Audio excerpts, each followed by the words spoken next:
¿Qué tal? Desde Tejupilco, en plena celebración del Día del Maestro. Hoy es 16 de mayo, el día de ayer jueves es el día consagrado a celebrar al Día del Maestro. Me voy a referir este día con algunas reflexiones que publico justamente hoy viernes en el periódico El Monitor. Empiezo por decir que mi vida no me pertenecería si no hubiera conocido a los maestros que me enseñaron, educaron y despertaron vocaciones, hambre de entender, de conocimientos, alientos para no desmayar en el camino, apetitos por saber, espíritu deportivo de competencia y compañerismo, cariño, afecto, patriotismo y amistad.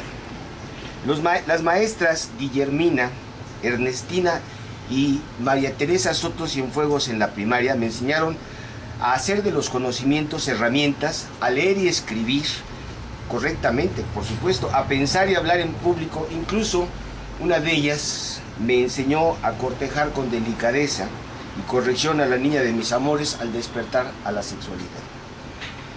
Son maestras que no tienen hoy en día referencia con el gremio que sigue usurpando, diré yo, el mismo nombre. Fíjense ustedes que la primaria Pablo Moreno, en la que hice yo mis estudios, era una de las 2 o 3 mejores escuelas primarias de toda la Ciudad de México, una escuela pública. La maestra Guillermina tenía la costumbre de tomar a los alumnos en el primer año y seguir con ellos hasta que salieran de sexto año. Era la maestra que tenía mejor reputación y ahí me inscribió mi madre. Pero a mi mamá no le pareció que yo solamente conociera a una maestra, y entonces al terminar el segundo año ella decidió que me inscribiera con la maestra Ernestina. La maestra Ernestina solamente daba el tercer año, escuela Pablo Moreno. El perfil de la maestra Ernestina, una mujer de buen físico, fuerte, llegaba en un carro Mercedes-Benz con chofer. Mercedes-Benz de los años 60, esos cuadraditos, y solamente daba el tercer año y nada más, y era archienemiga de la maestra Guillermina. Mi madre, una experta en encontrar pasiones, al pasarme con ella, bueno, pues hizo que las maestras, una gozara y otra me viera a partir de entonces con unos ojos de mucho rencor. Pero la maestra Ernestina era extraordinaria maestra. Ella fue la que me enseñó a dividir el análisis. Y eran maestros que se consagraban a dar las clases como una vocación, no como un modus vivendi. Esa es la gran diferencia hoy en día. Dar clases como un servicio a México y dar clases como un negocio particular y personal. Esos son los maestros de hoy. Por lo tanto, no puedo más que sentir una gran decepción al conocer la información que creo que mucha gente ya sabemos lo que publicó el INCO. Bueno, el INCO es un instituto privado, particular, que puede tener todos los defectos que ustedes quieran y el público, pero realizó un estudio con base en información publicada por el gobierno y por los gobiernos estatales. Y bueno, por ejemplo, se sabe ahora que hay 39.222 aviadores, 30.695 comisionados, 113.259 ubicados en otros centros de trabajo, 114.998 jubilados, retirados o fallecidos, y todos son sueldos, ingresos y prestaciones que cubrimos los mexicanos con nuestros impuestos. Hay casos absurdos. Por ejemplo, el hecho de que existen docentes que ganan más que el sueldo que tiene el presidente de este país, de Enrique Peña Nieto, que es de 193,000 pesos. Algo que les ha dolido mucho a los profesores es que les publiquen que el sueldo promedio que reciben, es de más de 25,000 pesos. Las redes sociales son expertos en ser chillones los maestros, en una negación de que no es cierto. pero el hecho de ser maestros hoy en día no los reduce a un solo empleo, sino que andan todo el día como saltimbanquis de aquí para allá. Y entonces la suma de todas esas prestaciones, más los premios, los bonos. ¿Por qué creen que estudian esas maestrías de porquería aquí en los sábados en Tejupilco, en temas? Porque les pagan más, no porque les interese saber algo más. No, de hecho, la premisa post-socrática del magisterio es: yo solo sé que no sé nada, pero sé enseñar. No, pues vete con tus formas de enseñamiento y después regresa otro día, ¿sí?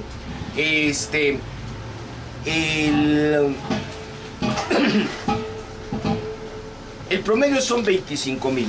Que haya plazas entre 5 y 29,000 pesos, eso es una cosa. Que la mayoría gane de 6 a 9,000 pesos, eso también es cierto. Pero que existen, por ejemplo, 90,000 maestros que reciben más de 44,000 pesos. Que existen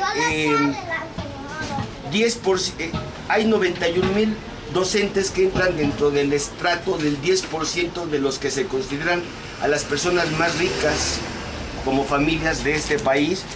Y bueno, luego yo creo que ya se han enterado de que existe una escuela en Oaxaca, en Iguala, Guerrero, que paga 85,000 pesos de nómina y tiene un solo alumno, o estos maestros que los calificaron como del 12 de diciembre de 1912, 12, que tendrían más de 100 años y que todos ellos perciben más de 2,985,000 pesos al mes. Peor ha sido la respuesta que ha dado primero el sindicato, a través de un cuate que se llama Juan Díaz de la Torre, encargado o el interino en el puesto que dejó la maestra Elba Ester Gordillo tras ser detenida hace un año, y que básicamente salió, después de estar sin decir nada durante más de un año, salió a decir dos cosas: que había un incremento salarial para el magisterio, es decir, les dan su pan a los chillones, además retroactivo el 1 de enero, ¿sí? Y segundo, que no era cierto lo que publicó el INE. Así nomás, simple, sin decir por qué no es cierto. Ayer, tanto el gobernador de Oaxaca como el de Hidalgo, donde se han detectado los abusos de dinero más escandalosos, ¿verdad? Un maestro en Oaxaca le pagaron de un jalón 603,000 pesos, dijeron que no era cierto, todo el día no era cierto, y en la noche dijeron, bueno, sí es cierto, pero fue un error administrativo. Yo sé cómo son esos errores. Yo estuve trabajando en educación pública, yo no tenía plaza, y nos pagaban a través de un instituto que se llama el Instituto Latinoamericano de Comunicación, el ILCE, y el ILCE recibía lana de la ONU, y la ONU ahí nos pagaban y dábamos recibos. Es un jineteo de lana. Justamente ahí es cuando se vuelve más grave esta situación, cuando se hablan de los casos que son cercanos a uno, los casos que son de nuestros vecinos, de nuestros amigos o de nuestros familiares, y no nos hagamos tontos. Yo puedo dar ahorita, pensaba hace rato, 50 nombres de personas que están cobrando o abusando del dinero que se dedica a la educación pública, pero los conozco. Sin embargo, puedo mencionar, sin decir nombres, una chica de Lubianos que pagó por una plaza 100,000 pesos. Un amigo que durante la campaña de un presidente municipal estuvo como aviador trabajando en Valle de Bravo y cobró ahí. Aviador significa que cobra y no se presenta, como en una escuela en Valle de Bravo, no doy más detalles. El caso de numerosos cargos que hoy ocupan personas que trabajaron en la campaña. En Temascaltepec, por ejemplo, me estaba acordando que por el año de 1993-94, cuando mi tienda que tenía ahí era la gran tienda, de repente cerraron el Bancomer en Temascaltepec. Entonces los maestros les pagaban con cheques y no tenían forma de cambiarlos. Y como a mí nunca me ha movido el lucro, ni la especulación, ni ser un agiotista, yo se los cambiaba, no les cobraba ninguna comisión a los maestros, siempre y cuando compraran en mi tienda. La mayoría de ellos me ve y me da de besos, pero hay algunos que no, como el que está ahora como secretario del doctor Galicia, que que desde entonces llegaba con unos modos de viejito así de película, con unos lentecitos quisquilloso, y siempre se quejaba porque le cambiaba y lo hacía que comprara, y él quería que se lo cambiara además de gratis. Hoy es el secretario particular y sigue siendo intratable. ¿Por qué está ahí? Pues porque le ayudó al doctor Galicia. ¿Qué méritos tiene? Ninguno, ¿sí? O bien existen, por ejemplo, todos estos profesores que son de izquierda, pero cobran con la derecha. Y desde sus recintos en la UPN o en la UAM, pues desde ahí nomás no se mueven, ¿sí? Y ponen barreras y obstáculos, y ahí están inamovibles, frustrando a todos los posibles candidatos a ser buenos mexicanos, y que después de pasar por estos malditos dicen, mejor me dedico a otra cosa. O las escuelas que son multipremiadas. Hay una en Temascaltepec, en Los Timbres, cuyo único mérito, conozco muy bien a Los Timbres, tengo muy buenos amigos ahí, y mis mejores amigos son de Los Timbres, y ellos lo pueden corroborar. El único mérito es que los maestros de esa escuela eran parientes, hermana y cuñado del anterior presidente municipal de Temascaltepec, y por eso la seleccionaron, ¿sí? Fraude, farsa, simulación. O la frase que debería de estar en letras de oro, que yo la tengo grabada en el restaurante La Misión, de un maestro boquiflojo que se le fue la lengua diciendo: en el CENTE Nacional, en el Sindicato de Trabajadores Nacional, yo me haría millonario en 10 años, en cambio en el Estado de México en 3 años me hago millonario, fanfarroneando, ¿no? Bueno, son muchas las historias, todos las conocemos además, ¿sí? Hay que remediarlas y quitar a toda esta bola de zánganos, que lo principal, lo que es más grave, es que se trata de nuestros niños y de nuestros jóvenes. Contra ellos van, ¿sí?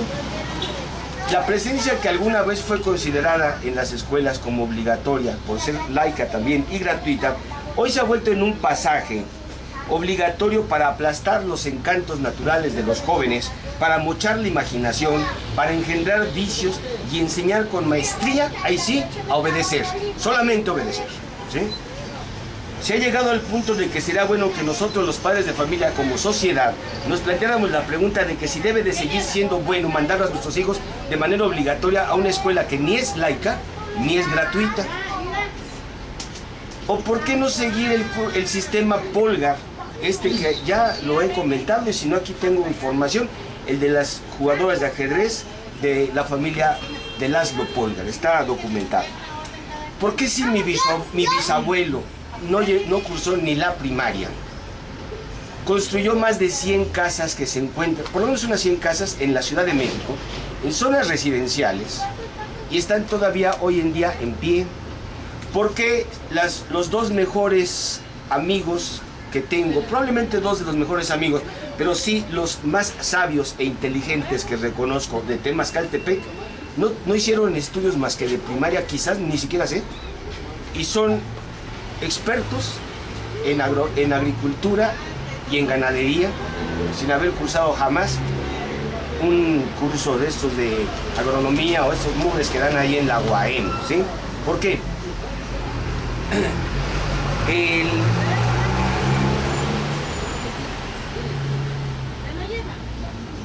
Me ha tocado